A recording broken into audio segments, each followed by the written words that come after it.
Chez IAM, tu peux retrouver à la fois un esprit ultra révolutionnaire d'extrême gauche, comme du truc ultra capitaliste aussi. C'est dans IAM depuis le début, hein. Nous, on est parti aux États-Unis très jeune, on avait un rêve américain, j'avais pas un rêve russe, hein.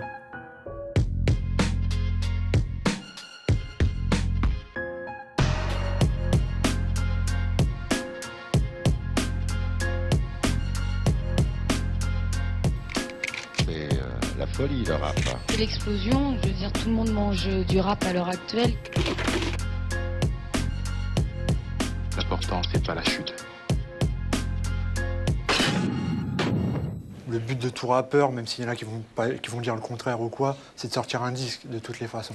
Bon, maintenant, il y a le moyen et il y a la manière, quoi. Bon, il y en a qui baissent leur froc, il y en a qui veulent rester droit.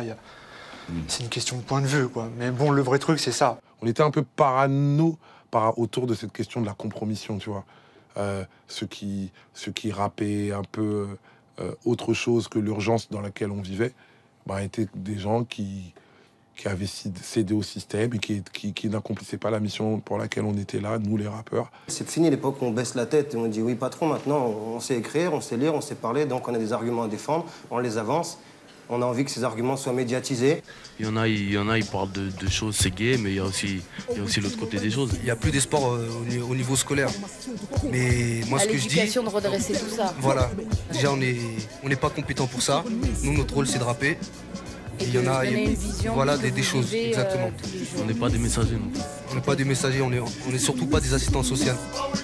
Fallait s'y attendre, mec, c'est l'original MC de la cité calmette. Sale gosse venu d'Orly, négro, fier de l'être. Les vrais M6 ne flanchent pas, les vrais M6 ne lâchent pas, me revoilà. Le rap devient important. Ce n'est plus une mode. Il est ancré dans le paysage musical et médiatique. Explosion des signatures et des ventes. Même le cinéma est captivé.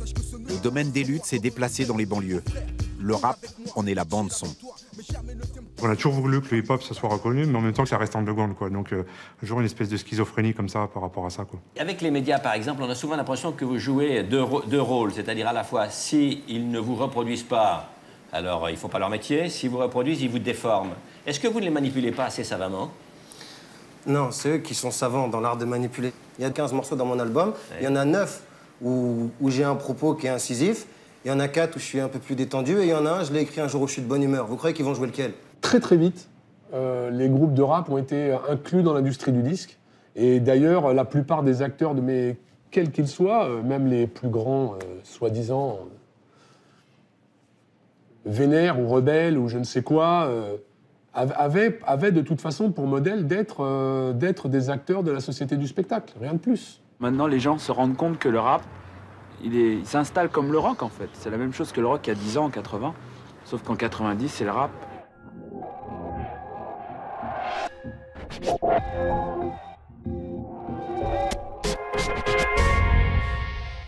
Qui prétend faire du rap sans prendre position? D'un côté, si tu veux, on est victime de cette espèce de mise en boîte des médias et des institutions qui ne voient le hip-hop et le rap que comme une forme d'expression propre à une certaine frange de population et qui ne peut pas intellectuellement et culturellement s'élever ailleurs. Et on est aussi dans des acteurs qui en rajoutent dans cette dimension. Eux, ils se mettent dans la peau de mecs qui sont même pas... C'est ça que je veux dire, parce que même voilà, moi... c'est ça qu'ils parlent. C'est de qui parlent, Eh ben, c'est toujours les mêmes. T'es bien avec tes propos, tu sais ce que tu dis, ben là, pour moi, t'es vrai. Tant que t'es bien avec toi-même, pour moi, t'es vrai. En vrai, c'est comme si... Voilà. T'as pas besoin de mettre un baggy ou d'un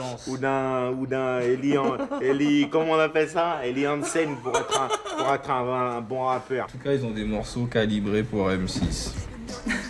Demande d'or. Car j'ai juré fidélité au hip-hop et nul ne pourra m'accuser de me comporter comme une salope. Mon état d'esprit est celui d'un gosse de la rue, j'ai des choses à dire, je les balance. Rap commercial contre rap underground, opportuniste contre authentique. Rencontrer le succès, est-ce trahir les siens? Nous on fait des trucs pour que tout le monde soit au courant de ce qu'on fait. Maintenant si ça passe dans OK, Télé 7 jours et dans Rapline, bah ça va. Moi je suis pas le mec qui va dire ah on passe dans Podium donc c'est un groupe bidon. Ah non. Si un mec il arrive à te dire nique ta mère dans Podium, bah qu'est-ce que tu veux que je te dise? C'est fort. Moi c'est ça la force du rap. À l'époque, IAM faisait ce truc-là. Ils avaient sorti le morceau C'est ça, je reste underground. C'était un morceau un peu ironique par rapport au fait qu'ils avaient fait le Mia, qu'ils avaient vendu énormément de disques et les gens leur reprochaient d'avoir vendu énormément de disques. Il y avait ce côté-là, il y avait cette ambivalence-là qu'il y avait à l'époque. Oui, underground, pas underground. Mais à l'époque, on pouvait le porter comme un drapeau. C'est-à-dire, je suis un rappeur underground, c'était bien, quoi. Aujourd'hui, tu dis, je suis un rappeur underground, c'est fucked up. T'es mort, quoi. Tu vois, t'es une merde. On a commencé il y a très longtemps. On n'aurait jamais pensé être là un jour. Et voilà, on espère que les radios et télévisions changeront pour que la musique française ne soit pas un club privé ou un clubhouse. Si tu prends la valeur absolue des choses, tu démontes n'importe qui. Sur de la crédibilité dans n'importe quoi.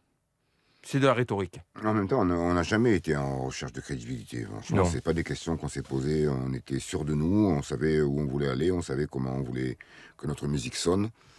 Et on savait comment on voulait que nos paroles résonnent. Donc on n'a jamais...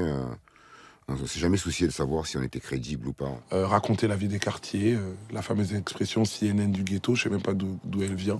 Mais il y avait cette urgence-là qu'il fallait raconter en permanence et tout. Donc du coup, ça a tendu un peu...